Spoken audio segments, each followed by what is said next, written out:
கர்த்தராகிய இயேசு கிறிஸ்து நாமத்தினாலே உங்களுக்கு நன்பின் வாழ்த்துதலை தெரிவித்துக் கொள்கிறேன். கர்த்தர் நம்மோடு இடைப்படுவாராக. இந்த வேளையில் எல்லாருக்கும் ஒரு ஆசை என்னன்னா, நல்லா சந்தோஷமாக இருக்கணும், குடும்பமாக சந்தோஷமாக இருக்கணும், பிரச்சனைகள்லாம் மாறணும் சொல்லிட்டு எவ்வளோ என்ன செய்யுது, எப்படி போகலாம், எங்கே போகலாம், யாரை கேட்கலாம், அப்படி ஒரு எண்ணம் எல்லாருக்குமே வருது. எண்ணம் வர்றது மட்டும் இல்லை, ட்ரை பண்ணுறாங்க, எப்படியோ போய் ட்ரை பண்ணுறாங்க, ஒன்றுமே நடக்கிறது இல்லை. இன்றைக்கி ஒரு நல்ல ஆலோசனை வேத வசனத்துலேருந்து நீங்கள் கேட்குறீங்களோ பார்க்குறீங்க, உங்களுக்கு கர்த்தர் கண்டிப்பாக ஆசீர்வதிப்பார். பாருங்கள், ஏசாயா 45:22, பூமியின் எல்லை எங்கும் உள்ளவர்களே என்னை நோக்கி பாருங்கள், அப்பொழுது ரட்சிக்கப்படுவீர்கள். நானே தேவன், வேறு ஒருவரும் இல்லை. யாருக்கு உலகத்தில் இருக்கிற எல்லாருக்கும், இப்போ ஒரே ஒரு கண்ட்ரிக்கு, ஒரு ஊருக்கு, ஒரு தேசத்துக்கு, ஒரு ஜனங்களுக்கு இல்லை, உலகத்தில் இல்லை எல்லாருக்கும் ஒரு சொல்கிறார் கர்த்தர். குட் நியூஸ் என்னன்னா, பூமியின் எல்லை எங்கும் உள்ளவர்களே என்னை நோக்கி பாருங்க போதும், அப்போ நீங்கள் ரட்சிக்கப்படுங்கன்ற. அப்படின்னா அவரை நோக்கி பார்த்தாலே அது ஒரு ஆசீர்வாதம். இயேசுவை நோக்கி பார்த்தாலே ஒரு ஆசீர்வாதம். அதெல்லாம் ஒன்றும் இல்லை, அப்படி யோசிக்காதீங்க, கொஞ்சம் கவனித்து பாருங்கள், இதை கேளுங்க, கண்டிப்பாக உங்கள் வாழ்க்கையை கர்த்தர் ஆசீர்வாதமாக மாற்றுவார். அது மட்டும் இல்லை, எபிரேயர் 3:1 இப்படி இருக்க பரம அழைப்புக்கு பங்குள்ளவர்களாகிய பரிசுத்த சகோதரரே, நாம் அறிக்கை பண்ணுகிற அப்போஸ்தலரும் பிரதான ஆசாரியமாக இருக்கிற கிறிஸ்து இயேசுவை கவனித்து பாருங்கள் சொல்கிறார். கவனித்து பாருங்கன்றார். கவனித்து பார்த்தா என்ன வந்துடும்னு யோசிக்காதீங்க. பாருங்கள், ஒரு சிலரோடு நம்ம பழகணும்னு வச்சிங்கன்னா, நமக்கு தெரியாதே அவங்கள போல் நமக்கு ஆக்ஷன் எல்லாமே வந்துடும். தெரியாது, நம்ம அறியாதுன்னு அவங்கள போல் நம்ம மாறிடுவோம். அப்போது இந்த பூவோடு சேர்ந்த நாரும் மணக்கணுவாங்க. எப்போ இயேசுவோ ஒரு நல்ல ஆட்களோடு நீங்கள் இருப்பீங்கன்னு வச்சிங்கன்னா அவங்கள போல் மாறுவீங்க. நீங்கள் நல்ல ஆளாக இருந்தாலும் ஒரு துன்மார்க்கமான தேவையில்லாத ஃப்ரெண்ட்ஸோடு இருப்பீங்கன்னா அவங்களே கவனித்து பார்ப்பீங்கன்னா கண்டிப்பாக உங்கள் வாழ்க்கை மாறாது. அதுக்கு பதிலாக உங்கள் வாழ்க்கை மோசமாக மாறிடும். அதனால் இது ஒரு நல்ல மனுஷனை பார்க்கும்போதே நீங்கள் ஆசீர்வதிக்கப்படும் போதுனா, இயேசுவை நம்ம நோக்கி பார்த்தாக்கா கண்டிப்பாக என்ன பண்ணுவோம், நம்ம ஆசீர்வதிக்கப்படுவோம். இது நிச்சயம். இதுதான் கர்த்தர் அப்படி இருப்பார். எப்பவுமே உலகத்தில் கூட நல்ல ஆட்களோட ஃப்ரெண்ட்ஷிப் வைக்கணும், அது ரொம்ப முக்கியம். அப்போது நம்ம கண்டிப்பாக நல்ல ஒரு நிலைமைக்கு வந்துடும். ஒரு தம்பியை பற்றி கேள்விப்பட்டேன். அவர் இயேசுனா என்னன்னு தெரியாது, அவருக்கு இயேசு பற்றி தெரியாது, இயேசு அறியாத ஒரு வாலிபன். வேலைக்கு எங்கே ஊருக்கெல்லாம் சுற்றி போட்டு சரி வேலை கிடைக்கலன்னு சென்னைக்கு வந்தாராம். சென்னைக்கு வந்த பிறகு இங்கே தனியாக ரூமெல்லாம் எடுத்துன்னு இருக்க முடியாத, வசதி அதிகம், செலவு அதிகம்னு சொல்லி ஒரு கிறிஸ்துவ தம்பி ஒரு ரூம் எடுத்து தங்கி வேலை செய்கிறாராம். எப்படியோ அவர் கூட இவருக்கு தொடர்பாயிடுச்சு. நீ பாப்பா என் கூட இருந்து என் ரூமில் இருன்னு சொல்லி கூப்பிட்டாராம். கூப்பிட்டா அவர் வேலையை அவர் பார்த்துக்கலாம், இவர் வேலையை பார்த்தனாலும் கொஞ்ச நாளில் இந்த தம்பி அவ்வளோ அருமையான பிள்ளையாக மாட்டாராம். அவருக்கு குணம், அவருடைய மனசு குணம் எல்லாமே மாறி போச்சான். ரொம்ப ஆசீர்வாதமாக மாட்டாராம். அப்போது ஒரு நாள் கிறிஸ்மஸ் ஃபங்க்ஷன், அப்போது எல்லாம் பாட்டு சாங் சர்வீஸுங்க சர்ச்சில் வச்சாங்க. எல்லாம் போனால் இவரும் கூட போனாராம். அவர் கூப்பிடலாம், அவர் ஒன்றுமே சொல்ல, இயேசு பற்றி கூட சொல்ல. போனாக்கா எல்லாம் பாட்டு பாடுங்கன்னாராம். இந்த தம்பி போய் அந்த பாஸ்டர்கிட்ட, ஐயா நான் கூட ஒரு பாட்டு பாடுறேன் ஐயான்னு. சரி பாடுங்க. இவர் பாட்டு தெரியாத, ஒன்றுமே புதுசு எல்லாமே. இப்போது நான் பாட்டு பாடுறது வேற, அதுக்கு முன்னால் ஒரு சாட்சி சொல்லணும் நான் கேட்டாராம்ப்பா. சொல்லுப்பான்னாராம். அவர் சொன்னாராம், நான் ரொம்ப மோசமானவன், துன்மார்க்கமாக ஜீவிச்சிருந்தவன், ஒன்றுமே இல்லாத இருந்தவன், இந்த வேலை தேடி தான் இங்கே சென்னைக்கு வந்தேன்.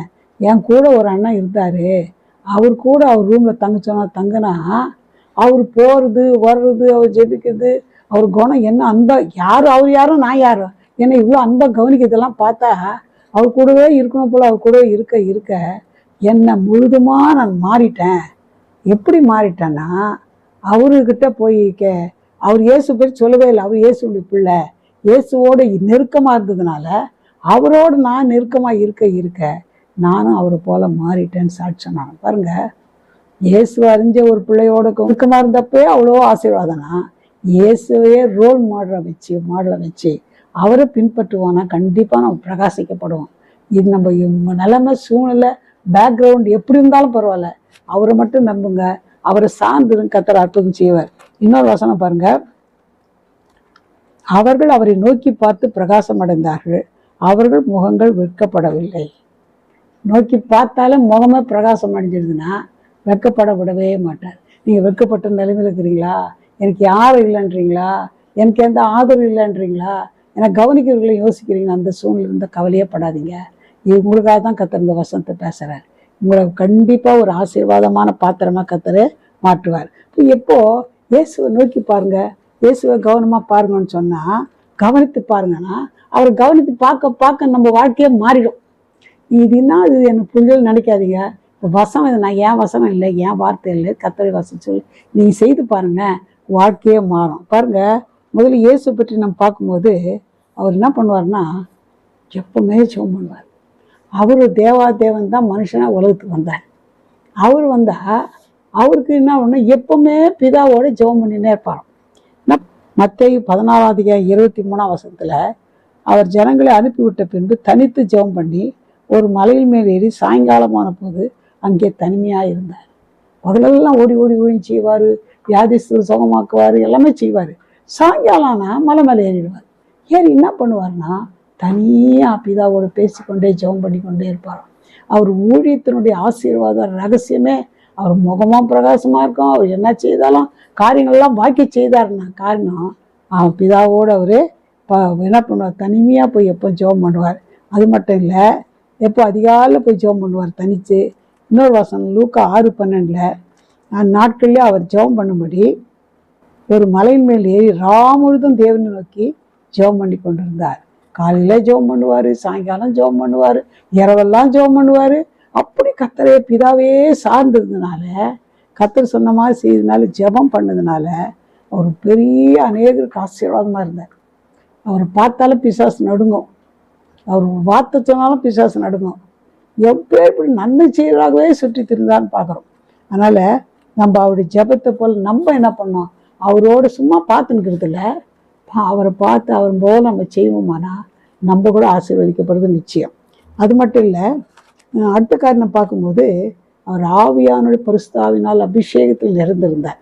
பாருங்க, லூக்கா 4:1 இயேசு பரிசுத்த ஆவியினால் நிறைந்தவராய் யோர்தானை விட்டு திரும்பி ஆவியானவராலே வனாந்தரத்துக்கு கொண்டு போகப்பட்டு ஆவியில் நிறைந்தே இருந்தார், அபிஷேகத்தில் நிறைந்திருந்தார்.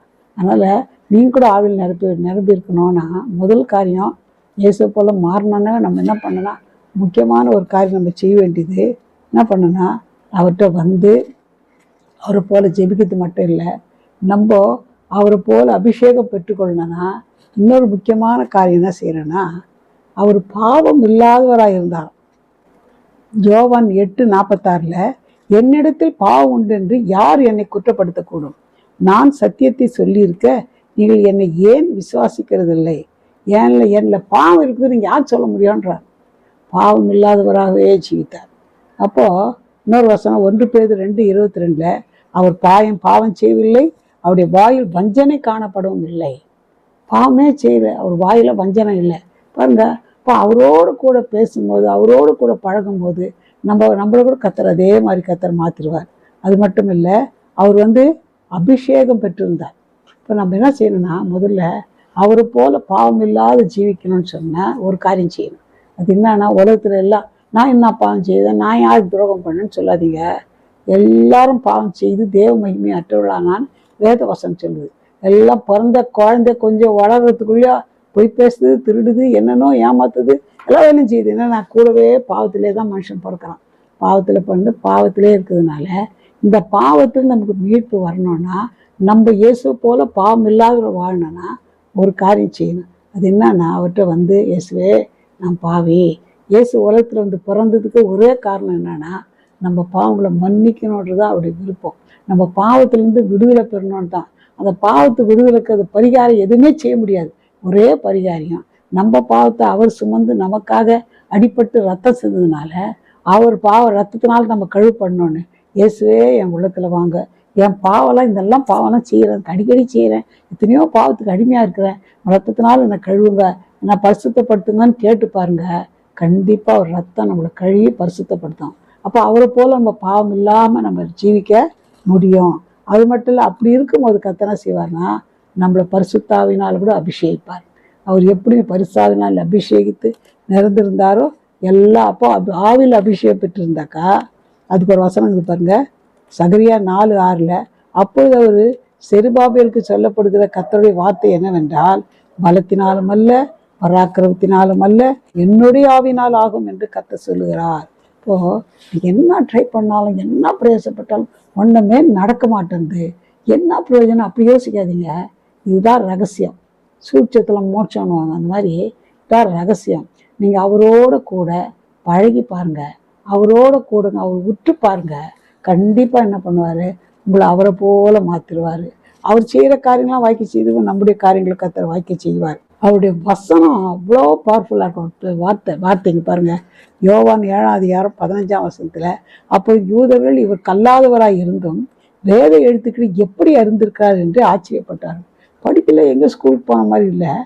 இவர் வசனங்கள் அவ்வளோ அழகாக சொல்கிறார். வசனமாக சொல்கிறாருன்னா அப்போது அவரோடு நம்ம பழக பழக நம்ம கூட என்ன பண்ணணும்னா பாவம் இல்லாத வாழ்றது மட்டும் இல்லை, இந்த வசனங்க எல்லா ஞானம் அறிவு எல்லாமே நமக்கு வந்துடும். ஒன்றும் ஆச்சரியப்படுறதுக்கே இல்லை, எல்லாமே கர்த்தர் அவரால் முடியும். அப்போது நம்ம அவருக்குள்ளே இருக்கணும்னு விரும்புகிறார். யோவான் 16:6 அதற்கு இயேசு, நானே வழியும் சத்தியமும் ஜீவனமாக இருக்கிறேன், என்னை இல்லாமல் ஒருவனும் பிதாவினிடத்தில் வரான். அவர் தான் வழி, அவர் தான் வாசல், அவர் தான் பரிகாரி. அவர் கூட இருந்து அவர் விட்டு பார்த்து அவரோடு இருக்கும் பொழுது கர்த்தர் கண்டிப்பாக என்ன பண்ணுவார்னா நம்ம கூட கர்த்தர் அவரை போல மாற்றத்துக்கு ஆச்சரியமாக இருக்கும். அது மட்டும் இல்லை, இன்னொரு காரியம், யோவான் 8:29 என்னை அனுப்பி என்னுடனே கூட இருக்கிறார், பிதாவுக்கு பிரியமானவர்களை என்னை எப்போதும் செய்கிறபடியால் அவர் என்னை தனியே இருக்க விடவில்லை. அவர் செய்து என்னன்னா எப்போவுமே பிதாவுக்கு எது பிரியுமோ அதான் செய்வார். பிதா சொன்னதான் செய்வார், பிதா கிட்ட கேட்டு தான் செய்வார். ஒரு கல்யாண வீட்டுக்கு போயிட்டாங்க, திராட்சை ரசம் ஆயிடுச்சு, ஒன்றுமே இல்லை, என்ன பண்ண வெக்கப்படுற சூழ்நிலை. இப்போ அவங்க அம்மா வந்து சொன்னாங்க திராட்சை ரசம் ஆயிடுச்சு சொன்னால் உடனே என் வேலை இன்னும் வரலன்றார். அப்படின்னா என்ன, பிதா அவருக்கு உத்தரவு கொடுத்தாதான், பிதா விட்டு கேட்டு தான் எதுவுமே செய்வார். எல்லா காரியத்தையும் பிதாவோடு அப்படி ஐக்கியமாக இருந்தார். அது மட்டும் இல்லை, அவருக்கு எது பிரியுமோ அதுதான் செய்வார். இப்போது நம்மளை அவர் விட்டு பார்த்து அவரோடு கூட நம்ம சகவாசம் பண்ணுவோமானா கண்டிப்பாக நம்ம கர்த்தர் தனியாக இருக்க விடவே மாட்டார். அவருக்கு பிரியமான ஆட்களாக பார்த்துக்குவார். இன்னொரு காரியம் கொடுப்பாருங்க, சங்கீதம் 143:10 உமக்கு பிரியமானதை செய்ய எனக்கு போதித்தரணும், நீரே என் தேவன், உம்முடைய நல்ல ஆவி என்னை செம்மையான வழியில் நடத்துவார். கேட்கணும், ஆண்டவரே உமக்கு எது பிரியுமோ அதுதான் நான் செய்யணும், உனக்கு சுத்தமானது எதுவோ அதை நான் செய்யணும், ஏன் இஷ்டமானது விருப்பமானது நான் செய்யப்படாது. நீ கேட்டு பாருங்க, அவர் அவரை போல் நம்ம மாற்றுறது மட்டும் இல்லை, அவருக்கு என்ன பிரியுமோ அதை நம்ம செய்யும் போது உண்மையாகவே இந்த உலகத்தில் உங்களை போல் ஹாப்பி மேன் உமன் யாருமே இருக்க மாட்டாங்க. அதுதான் ரகசியம். இங்கே போய் அங்கே போய் அவங்ககிட்ட போய் இவங்க என்னென்னோ பண்ணி பணம் என்ன செய்தாலும் எதுலுமே ஒரு வெற்றி இல்லை, எதுவுமே ஒரு ஜெயம் இல்லாத ஒரு சூழ்நிலை இருந்தாலும் அவரை மட்டும் நோக்கி பார்க்கும்போது கண்டிப்பாக அவருக்கு பிரியமானது செய்ய கர்த்தர் கண்டிப்பாக என்ன பண்ணுவார், நம்மை கர்த்தர் ஆசீர்வதிப்பார். அது அவரால் முடியாத காரியம் ஒன்றுமே இல்லை. அது மட்டும் இல்லை, அவர் உண்மை உள்ளவராக இருந்தார். எபிரேயர் 3:6 கிறிஸ்துவோ அவருடைய வீட்டிற்கு மேம்பட்டவரான குமாரனான உண்மை உள்ளவராக இருக்கிறார். நம்பிக்கையினாலே உண்டாகும் தைரியத்தையும் மேன்மை பாராட்டிலையும் முடிவு பறிந்து உறுதியாய் பற்றி கொண்டிருப்போமானால் நாமே அவருடைய வீடாக இருப்போம். இப்போது நம்ம கூட உண்மையாக இருக்கணும்னு கர்த்தர் அவர் உண்மையாக இருந்தார். இப்போ நம்ம கூட உண்மையாக இருக்கணும்னா எப்படி உண்மையாக அவரை பார்க்கும்போது நம்ம கண்டிப்பாக அப்படி மாறும். பாருங்கள், 1 தீமோத்தேயு 1:12 என்னை பலப்படுத்துகிற நம்முடைய கர்த்தராகிய இயேசு கிறிஸ்து என்னை உண்மையுள்ளவர் என்று எண்ணி இந்த ஊழியத்துக்கு ஏற்படுத்தப்படினால் அவரை சோதரிக்கிறேன். நம்மளை கூட கர்த்தர் நான் உண்மை உள்ளவராக்கணும்னு விரும்புகிறார். நம்பி தான் நம்ம அவருக்கு ஏதாவது ஊழியம் செய்யணும்னு நம்மளை நம்பி கொடுப்பார். அது மட்டும் இல்லை, அவருக்கு ஒரு இரக்கமான மனதுருக்கமான ஒரு குணம். அவர் இயேசு ஜனங்களை பார்க்குறாரு. இந்த மத்தேயு 14:14 இயேசு திரளான ஜனங்களை கண்டு அவர் மேல் மனதுருகி அவர்கள் வியாதிஸ்தரில் உள்ளவர்களை சொஸ்தமாக மனதுருகிடுவார். வியாதிஸ்தரை பார்த்தா மனதுருகிடுவார். பசியாக இருந்தால் அவர்களுக்கு ஆகாரம் கொடுத்துருவார். அப்படியே 5 அப்பம் 2 மீன் அது ஆசீர்வதிச்சு 5000 பேருக்கு மேலே போஷித்து மீதை எடுக்க வச்சுட்டார். வியாதி இருந்தால் உடனே மனதுக்கு வரைக்கும் வச்சுருவார். பசியாக இருந்தால் ஆகாரம் கொடுத்துருவார். அப்புறம் என்ன சூழ்நிலை என்ன மாதிரி கஷ்டத்தில் இருந்தாலும் அவர் என்ன பண்ணுவார்னா கண்டிப்பாக அந்த காரியங்கள்லாம் கத்த செய்வார். ஏன்னா அவ்வளோ மனதுருக்கம். நம்ம அவர் விட்டு பார்க்கும்போது, அவரோடு வாசம் பண்ணும்போது நமக்கு கூட அந்த நல்ல மனதுருக்கம் உள்ள ஒரு குணம் நமக்கு வேணும். அப்போது எல்லாருமே நம்ம நேசிப்பாங்க. நம்ம செய்கிற காரியங்கள்லாம் கத்தர் வாக்கி செய்வார்.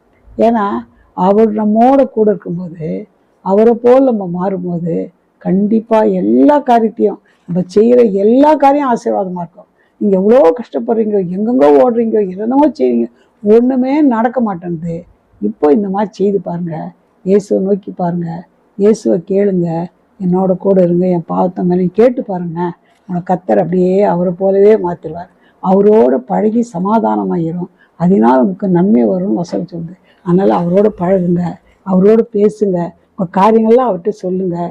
நீங்கள் பைபிள் படித்தா கத்தங்களோட பேசுவார். நீங்கள் ஜெபம் பண்ணிங்கன்னா நீங்கள் அவரோட பேசலாம்.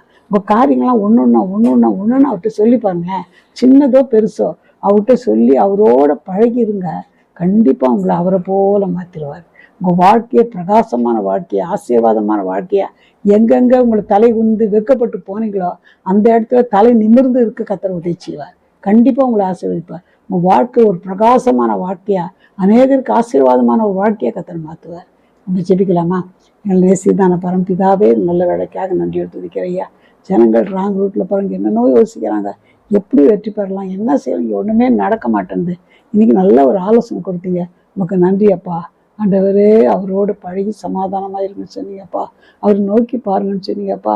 இயேசு விட்டு பாருங்கன்னு சொன்னீங்கப்பா. உங்க விட்டு பார்த்து உங்க நோக்கி பார்த்து ஆண்டவர் மோடு பழகி சமாதானமாக இருந்து அந்த மாதிரி போல ஒவ்வொருவரையும் மாற்றி விடுங்கப்பா.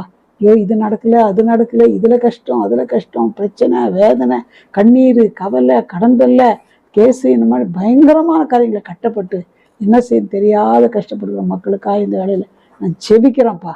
இந்த வேலையில் ஒரு அற்புதம் செய்வீராக. என்ன பிரச்சனை இருந்தால் இப்பொழுதே ஒரு விடுதலை தாங்க. வியாதிலிருந்து விடுதலை தாங்க, பிரச்சனைலேருந்து விடுதலை தாங்க, கஷ்டம் கடந்தல விடுதலை தாங்க. என்ன சூழ்நிலை இருந்தாலும் அற்புதம் செய்யுங்க. படிக்கிற பிள்ளைகளுக்கு ஞானத்தை தாங்க. கத்தாவே காம்படிட்டிவ் எக்ஸாம்களை நல்ல மார்க் வாங்கி நல்ல கவர்மெண்ட் ஜாப் கிடைக்கத்தக்கதாக நீங்கள் உதவி செய்யுங்க. பிள்ளைகளை ஆசீர்வதிங்க. கூட இருந்தாலும் பெரிய காரியம் செய்யுங்க. பொறுப்புள்ள கருத்துக்குள்ள நாங்கள் தாழ்த்தோம். இயேசுவின் நாமத்தில் ஜெபம் கேளுப்பிதாவே, ஆமென். இந்த வீடியோ நீங்கள் பார்த்தது உங்களுக்கு ஆசீர்வாதமாக இருக்குமானா நீங்கள் இதை மற்றவர்களோடு பகிர்ந்து கொள்ளுங்கள். அவர்களுக்கு அது ஆசீர்வாதமாக இருக்கும், உங்களுக்கும் ஆசீர்வாதமாக இருக்கும். கர்த்தர் உங்களை ஆசீர்வதிப்பார். God bless you.